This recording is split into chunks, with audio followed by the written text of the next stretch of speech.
लखनऊ। पसमानदा मुस्लिम समाज के राष्ट्रीय अध्यक्ष व पूर्व मंत्री श्री अनीस मंसूरी ने अपने कार्यालय पर एक प्रेस वार्ता हज के आयोजित की। मसले को लेकर के हमने इस प्रेस कॉन्फ्रेंस बुलाई है।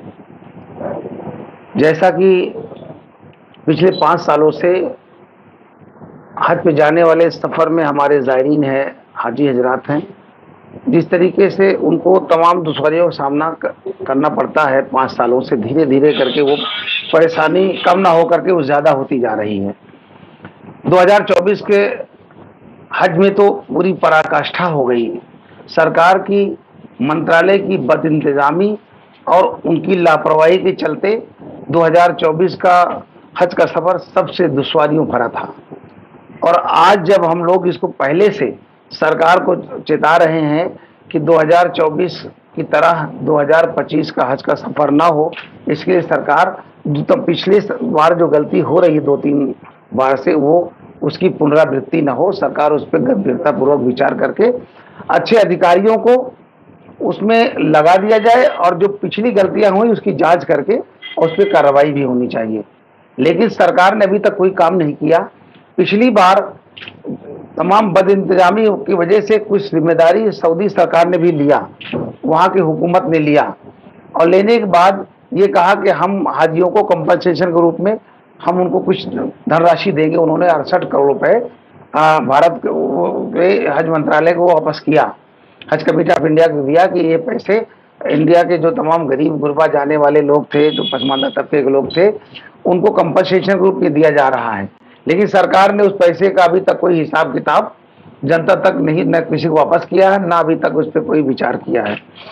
तीसरी बात है, जो 2024 में हज पे गए थे, उनके जो पैसे बचे थे, वो पैसे भी सरकार ने अपने पास ही रखा है, किसी भी हाजी को वापस नहीं किया है। सबसे बड़ी बात है, आज हमने 3 बिंदु पर प्रेस कॉन्फ्रेंस में हमें चर्चा करनी है। पहले ये कि सरकार से मैं बार बार मांग करता आ रहा हूं पिछले 5 साल से कि हज के मसले पर गंभीर हो जाए। अभी पिछली सरकारों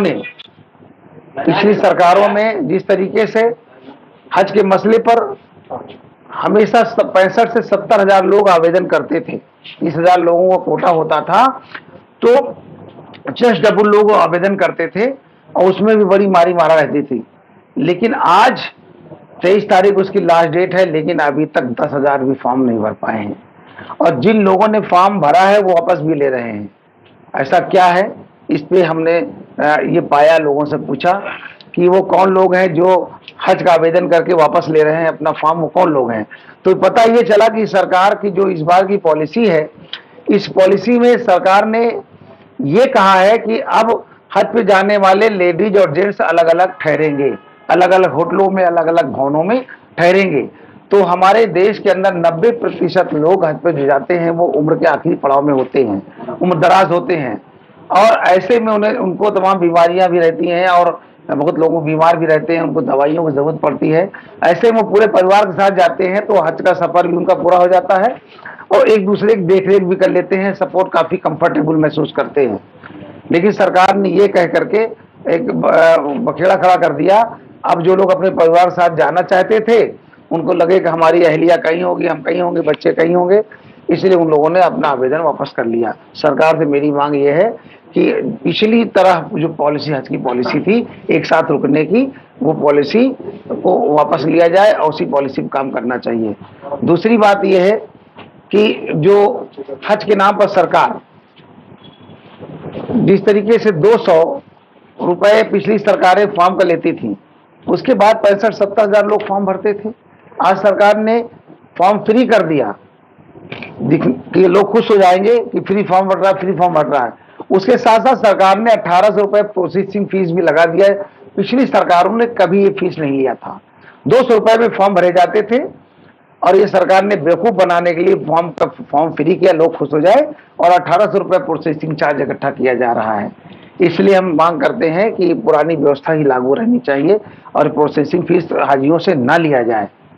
तीसरे, और उसके बाद मुझे ये कहना है कि जिस तरीके से 2024 में हाजियों को तमाम दुश्वारियां का सामना करना पड़ा, अभी मैं भारत सरकार से और हज कमेटी ऑफ इंडिया के अधिकारियों से कहना चाहता हूं कि वक्त से पहले आप जाएं और वहाँ मदीना मुकर्रमा में, मदीना मुनव्वरा में और मक्का मुकर्रमा में जो होटल या भवन लेने हैं अच्छे, अभी हज के मुकद्दस के करीब जाकर के ले लें, वरना दोस्त विदेशों से आकर के जो आते हैं दूसरे देशों से लोग अच्छे होटल अच्छे भवन को पहले ले लेते हैं, बाद में हमारे इंडिया से लोग जाते हैं तो सारे जितने खटारा होटल, सारे खटारा घर रहने को मिलते हैं, ना तो उसमें एसी ठीक होती है, गंदे बिस्तर होते हैं, टूटा बेड होता है और उसमें टूटी टाइल्स होती हैं, टॉयलेट साफ नहीं होते हैं और लोग रात में गर्मियों में एसी खराब होने सड़कों पर रात रात भर गुजारे हैं, पिछली बार देखा आपने। तो मेरे कहने का मतलब जो पिछली बार ऐसी समस्या थी, तो ऐसी समस्या को हल करने के लिए जो पिछली बार हज कमेटी ऑफ इंडिया के सीईओ थे आफाकी साहब, वो देख रहे थे व्यवस्था, उस व्यवस्था को देखने में वो कामयाब नहीं हो पाए, वो पूरी तरह से फेलियर हुए। तो मेरी मांग है कि आफाकी साहब को, मांग में कर रहा था इनको हटाया जाए, सरकार ने हमारी मांग देख मानी, उनको हटा दिया, लेकिन हटा करके उनको फिर हज कमेटी ऑफ इंडिया उसमें अल्पसंख्यक मंत्रालय में डायरेक्टर बना दिया। तो जो अब यहाँ पर जो काम देखेगा वो तो उनके अधीन ही रहेगा ना, फिर बात वही हो गई, आफाकी साहब का साया फिर हाजियों पर रहेगा। इसलिए हम सरकार से कहते हैं कि आफाकी साहब जैसे नाकामयाब आदमी को हज कमेटी ऑफ जितने हज की व्यवस्थाएं, उस व्यवस्थाओं से उनको दूर रखा जाए और देश के अंदर तमाम काबिल होशियार और ऐसे लोग हैं जो इस व्यवस्था को अच्छे से देख सकते हैं, उनको लगाया जाए।